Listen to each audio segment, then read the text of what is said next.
regardless of the exact situation, because there are many ways in which we might not be valued, right? From someone who used to value us and at some point stopped doing so, an ex who no longer wanted to be with us, to someone who doesn't value us enough to offer something formal, just gives us the bare minimum, to someone who is just playing around with us. In short, the point is that it doesn't matter what situation we find ourselves in, we need to understand. At the very moment when someone doesn't value me, there are two options.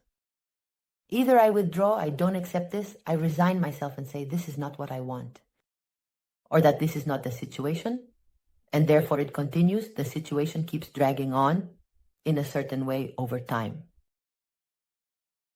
At the very moment when the situation has been prolonged over time, because on our part, well, at the moment it caught us, we waited and said, no, I don't want to let this go. For me, it's worth continuing to try or giving it another chance or looking or seeing what I can do, how I can save it. At the very moment I have decided that I don't want to let it go, the following happens. And that is, we lose touch with reality. Why? Because I have to justify my attempts. That is to say, I am going to start idealizing the person a lot. I am going to believe that if I'm willing to stay, despite not being valued, it's because this person is worth a lot.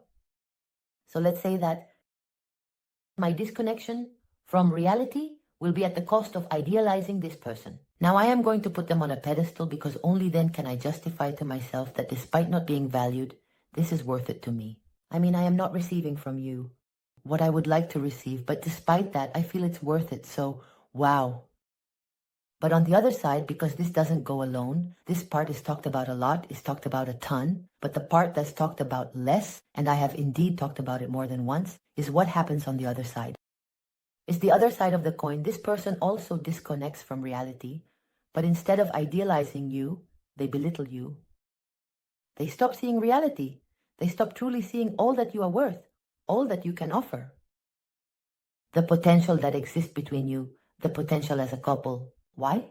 Because in the end, your willingness to stay where you are not being valued, which that person is aware they are not doing, leads them to believe that if this is the case, it's because you are worth less than what, and they underestimate you. They also lose touch with reality, but they underestimate you.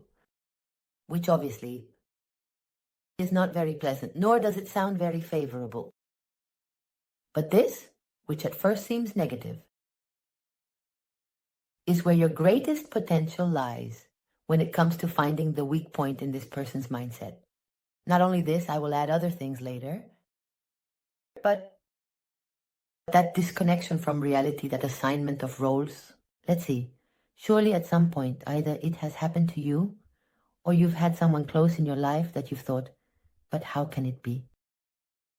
This person whom I care about is suffering because of this person who isn't worth it, who doesn't deserve it, who in comparison seems trivial, but I don't understand, right?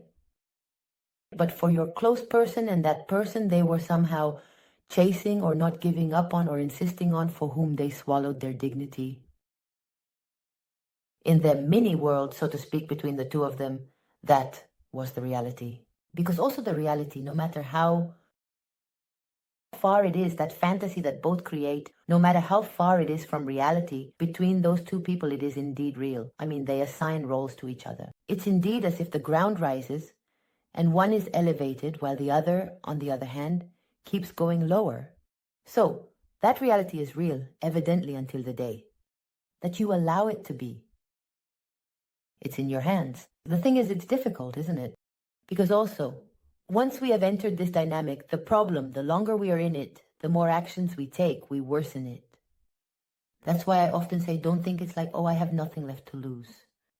After all, one more attempt, what difference does it make to me? I already have the no. You already have the no, right? What you have is that every time you insist, every time you go back to seek, every time you kick your self-esteem, this person rises a step in your mind and it becomes harder for you to break this dynamic. That's why often the situation is that you can't just let it be. Each time you get more entangled and this person knows that you can't let it be.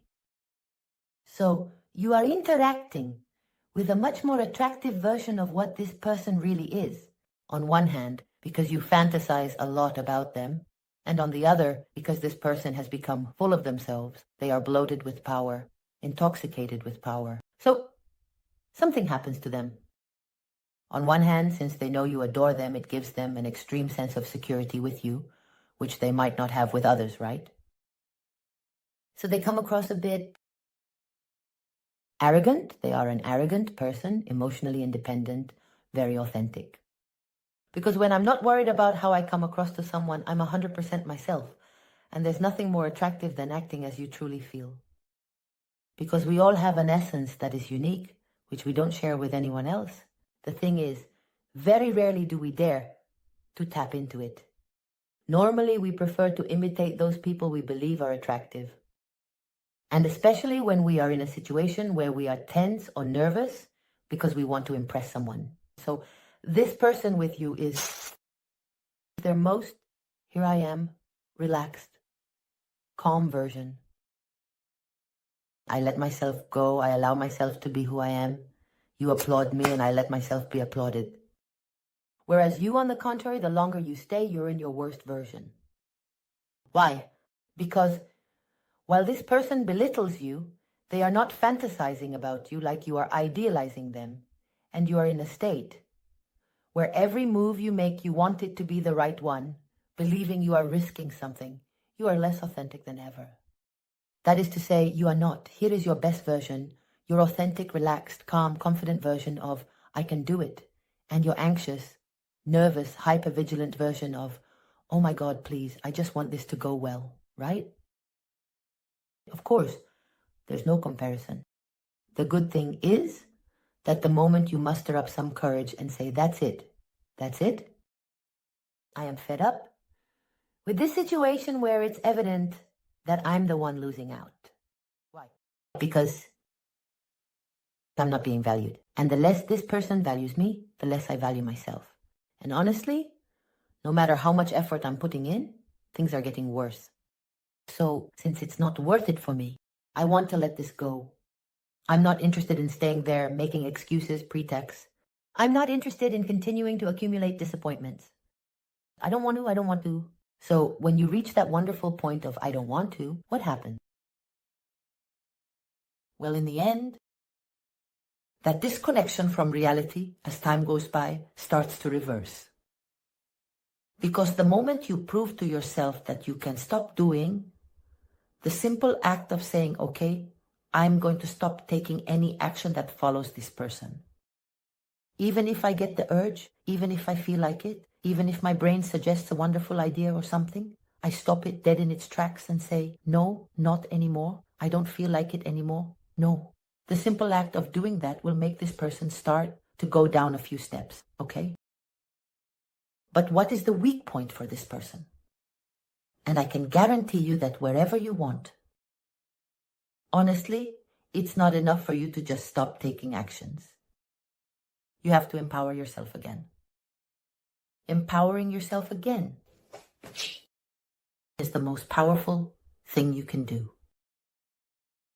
In the face of someone who didn't value you, being like, wow, because something else happens. As I told you at the beginning, I wanted to add something more. And yes, it's something I talked about the last time I discussed the topic. And in the end,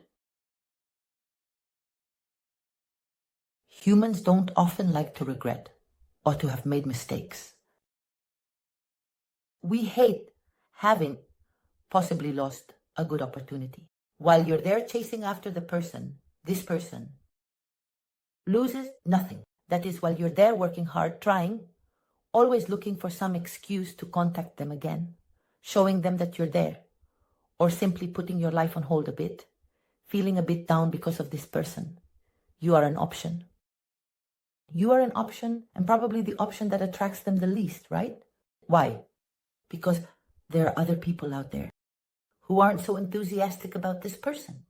But sometimes they keep the option precisely because obviously we all have an ego, and there's a part of that person that believes they keep you because they like receiving that attention. Sometimes you tell me, Amanda, but if this person doesn't want to be with me, why don't they just let it go? Because they're not foolish. because they love realizing that there's someone there who is head over heels for them. You make them feel good, but they don't even stop to think that there could be more here. And they also don't stop to think about how much your attention contributes to their well-being. I mean, we could dig deeper here, but let's leave it at that and return to where I wanted to go, which is that to the point I was going, I was already getting lost, and I didn't want to lose my way. That this person had you there as an option and not as the most appealing option. But the moment you stop being there, you effectively stop being an option. And at that moment, you become an option they had and didn't want to take. That is the indispensable requirement for a person to experience regret. Because as long as I know that something I haven't taken advantage of can be picked up again whenever I want, I can't regret it. Now, at the moment when I already think, okay, it's possible, I'm not sure, but it's possible that I contact this person and this person no longer wants to. Or this person is no longer there, or this person is getting to know someone else. That's when regret can arise in me, the lack of access, the lack of opportunity. I go from being an option to a lost opportunity. And of course, if on top of that, the opportunity is no longer there, as it was when I had it within my reach. If it doesn't seem like the opportunity suddenly was that I no longer have access. Anyway, at the moment when there is no longer access, just by the mere fact of changing this in this person's mind, their perception changes. Even if you do nothing, to be honest, it already changes there. And it changes for the better, right? Because it's already like, oh my gosh, and so on. But if on top of that, do you make an effort to lift yourself up? To achieve that glow up that people talk about. That is, you start taking better care of yourself, focus more on yourself, start new activities, encourage yourself to meet new people, make plans, take care of yourself as much as you can. Really, don't skimp on pampering. Please, maybe you get a makeover. Start paying more attention to your appearance. Choose your clothes more carefully. Whatever it may be. If you truly start, not just for others, but to treat yourself in a way that inside you, that energy begins to change, and you look at yourself in the mirror in the mornings and say, things are changing. Hey, I'm starting to recognize myself more. I am more that person I feel proud of. I am more myself, right? There you are, not just... You go from being an option to a missed opportunity. But that's when this person seriously thinks, what if I was wrong? What if I messed up? Why? Why didn't I know how to value everything I had here and with this person? And that's when they compare you to their other options. When they truly regret it. That's what it is. Moreover, as I say, there you have an advantage. Why an advantage? Because in the end, when you disconnected from reality, during the disconnection, the advantage was with that person who was being perceived as more attractive than they were. And you were at a disadvantage because you were being perceived as less attractive. But the moment we return to, the same thing happens in reverse. That's why this works. In your favor, this mirage works in your favor.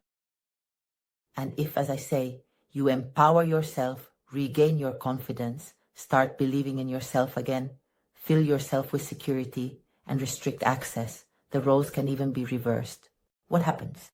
It's this person who starts to idealize you for being what they had and didn't know how to value. That's why I always tell you that when you walk away, don't do it with your head down. It's not the time to sink. It's not the time to think, oh, what have I lost? You haven't lost anything. That burden, that future trap, belongs to the person who decided not to value, not to the one who was valuing.